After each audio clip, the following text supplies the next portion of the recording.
오늘 우리가 함께 볼 하나님의 말씀은 데살로니가 전서입니다. 데살로니가 전서 1장 6절부터 7절까지 말씀. 데살로니가 전서 1장 6절부터 7절까지 말씀 제가 봉독하겠습니다. 또 너희는 많은 환난 가운데서 성령의 기쁨으로 말씀을 받아 우리와 주를 본받은 자 되었으니 그러므로 너희가 마게도냐와 아가야에 있는 모든 믿는 자의 본이 되었느니라. 아멘. 우리가 믿음 생활을 하는 이유 중에 하나는 변화입니다. 믿음 생활을 하면서 지금보다 더 나은 삶을 살기를 꿈꾸며 변화를 기대하죠. 가정에서 변화가 일어나고 또 믿음으로 인해 직장 생활도 잘 풀리고 건강도 회복되기를 바라는 것이 우리의 마음일 것입니다. 그래서 이 변화에 대한 마음이 크면 클수록 간절함이 생기게 됩니다. 자, 그런데 이렇게 변화를 가지고 믿음 생활을 하는데 아무런 변화가 일어나지 않는다면 어떻게 될까요? 변화가 일어나지 않는 정도가 아니라 오히려 상황이 나빠지게 된다면 그것은 또 어떻게 될까요?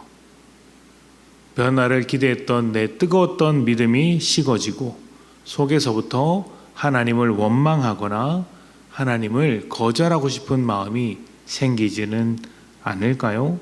그리고 나중에는 하나님을 거절하는 마음이 커져서 믿음의 자리에서 저 멀리 도망치고 싶을지도 모릅니다. 여러분은 지금 어떤 입장에서 어떤 믿음을 가지고 계십니까? 믿음으로 변화를 기대하고 계십니까? 혹시 간절히 원했던 변화가 이루어지지 않아서 믿음의 자리에서 한 걸음 물러서고 있는 것은 아닙니까? 그렇다면 오늘 데살로니가 교회의 이야기를 한번 들어보시기를 바랍니다. 데살로니가 지역은 활발한 무역 도시였습니다. 거의 대부분의 무역 도시가 그랬듯 황제를 숭배했고 또 수많은 우상들, 다양한 종교들이 모여 있었습니다. 사람도 많고 우상도 굉장히 많았던 지역이었습니다. 바울은 이곳에서 짧은 시간 머물면서 교회를 세우게 되었는데 이 교회를 많이 훈련할 시간은 적었습니다. 교회가 세워지면 그것으로 절대 끝나지 않죠. 사람을 세우고 양육하면서 단단하게 다져야 할 훈련의 시간이 필요합니다. 그런데 바울은 그런 시간 없이 다른 지역으로 떠나야만 했던 것입니다. 바울의 마음이 어땠을까요? 물가에 아이를 내놓은 심정이었을 것입니다. 데살로니가에 세워진 교회가 과연 교회로서의 삶을 유지할 수 있을까? 믿음을 지킬 수 있을까? 그런 걱정이 가득한 마음이었겠죠. 그래서 디모데를 통해서 교회의 소식을 듣게 되었는데 참 감사하게도 그들은 어려운 중에도 믿음을 지키면서 사랑으로 섬기고 있다는 이야기를 듣게 되었습니다. 믿음의 초보라고 할 수 있는 작은 교회가 주변의 수많은 우상에도 불구하고 본이 될 정도로 다른 자들에게 본이 될 정도로 신앙생활을 하고 있으니 바울의 입장에서 얼마나 크게 기뻐할 만한 했겠습니까? 데살로니가 교회의 믿음은 삶의 변화를 기대하는 우리에게 많은 생각을 품게 만듭니다. 분명 데살로니가 교회의 성도들은 예수를 믿기 전에는 편하게 살았을 것입니다. 그런데 하던 대로 황제를 숭배하고 우상을 따라 살면 충분히 편하게 살 수 있었는데도 불구하고 예수를 믿었습니다. 그전에는 세상과 충돌할 일이 없었겠지만 예수를 믿고 나면 모든 것이 달라지죠. 그동안 당연하게 생각했던 황제 숭배를 거절해야 했고 또 우상도 거절하다 보니 그때부터 그 사회와 세상과 충돌하는 일이 발생하게 됩니다. 고난과 핍박이 찾아오게 되는 것이죠. 예수를 믿었더니 고난과 핍박이 찾아왔다. 이렇게 된다면 과연 예수를 믿고 싶은 마음이 생기겠습니까?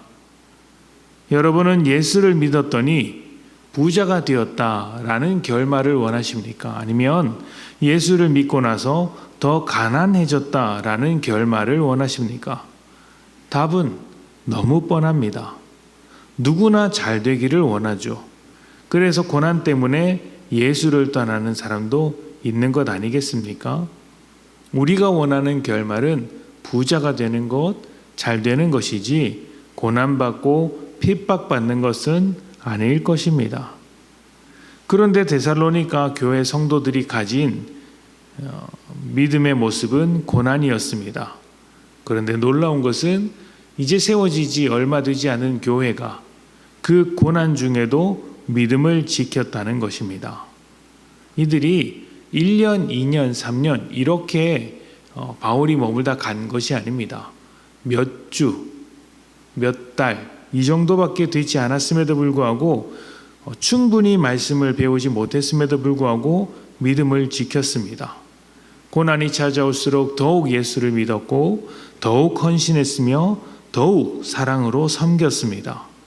찾아온 고난이 믿음을 꺾지 못했던 것이죠. 왜 그랬을까요? 이들은 믿음의 목적이 무엇인지 알았고 그 목적에서 벗어나지 않는 믿음 생활을 했던 것입니다. 믿음이란 우리의 상황을 변화시키는 것이 아닙니다. 일이 잘 풀리거나 더 나은 삶을 살도록 이끌어주는 것이 아닙니다. 이런 것은 우리 믿음의 결말 또는 열매라고 말할 수는 없습니다. 이런 것들은 다 주변에 있는 것, 핵심이 아닌 것들, 그러니까 얼마든지 버릴 수 있는 것이라는 이야기죠. 믿음의 본질적인 목적은 나를 변화시키는 것입니다. 우리가 읽은 말씀 6절을 보면 이렇게 이야기를 합니다.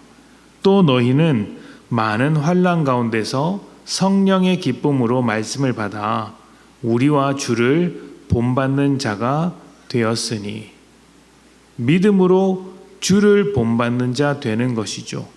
바울은 데살로니가 교회 성도들이 예수를 닮아가고 있다라고 기뻐했으며 또 예수를 본받고 있는 자신을 본받고 있는 것을 기뻐했습니다.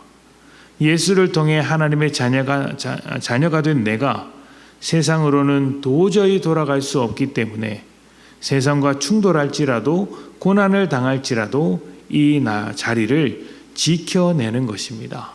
그렇게 변화된 삶을 살아가는 것, 변화된 나로서 살아가는 삶을 믿음으로 지켜갔던 것이죠. 물론 우리에게는 믿음으로 생활의 변화가 찾아올 수 있습니다. 내 모든 환경과 조건이 더 나아지기를 기대할 필요도 있죠. 그러나 믿음의 목적이 어디에 있는지 잊어서는 안 됩니다. 믿음의 목적은 나를 변화시키는 것입니다. 일이 잘 풀려도 나를 변화시키기 위한 것이고 일이 풀리지 않아도 나를 변화시키는 것입니다. 고난과 핍박이 찾아오더라도 하나님은 그 고난과 핍박을 통해 나를 변화시키십니다. 나를 성숙시키십니다. 나를 예수 닮도록 하십니다. 그리고 그렇게 하나님의 일하심을 따라 내가 변화되었을 때 나를 통해 전파되는 복음이 다른 사람도, 다른 조건도, 다른 상황도 변화시켜내는 것이죠. 사랑하는 여러분, 삶이 여러분의 뜻대로 되지 않더라도 믿음 안에서 살아가십시오. 믿음이 여러분을 변화시킬 수 있습니다. 그리고 변화된 여러분이 하나님의 능력으로, 복음의 능력으로 삶을 새롭게 만들어 갑니다. 믿음이 우리의 모든 것을 새롭게 변화시키는 것이죠. 하나님께서는 우리를 변화시킬 분이십니다. 변화될 나 자신을 꿈꾸며 오늘도 복된 하루 되시기를 소망합니다. 우리 함께 기도하겠습니다.